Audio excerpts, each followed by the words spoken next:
Sur la place, devant le palais de justice et tout au long de cette journée, manifestation des défenseurs des droits de l'homme et représentants de droit au logement à l'origine de la plainte pour discrimination à l'origine et la nationalité.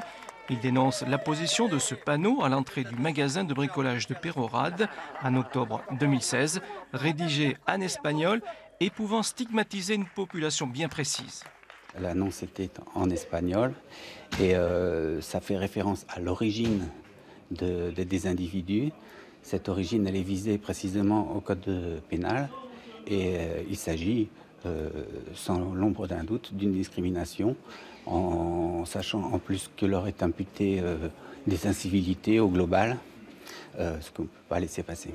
Le magasin de bricolage était fréquenté par bon nombre de travailleurs saisonniers pour la récolte du kiwi, mais de toute nationalité.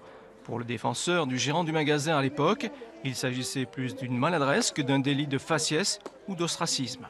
On peut penser ce qu'on veut moralement de cet affichage, c'est effectivement quelque chose qui était très maladroit de sa part, mais il n'y a pas de discrimination parce que ceux qui sont visés, et ça c'est la traduction littérale du placard qui le dit, ce sont les travailleurs saisonniers en transit qui sont de toute nationalité, certains sont francophones, certains sont anglophones, et c'est parce qu'ils ne maîtrisaient pas la langue espagnole que pour ce public-là, le public espagnol, il s'est fait aider pour écrire un texte en espagnol. À l'issue des débats, le parquet s'en est remis à la décision du tribunal sans demande de condamnation.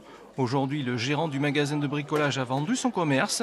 Très marqué par cette affaire, il est désormais sans ressources et sans projet.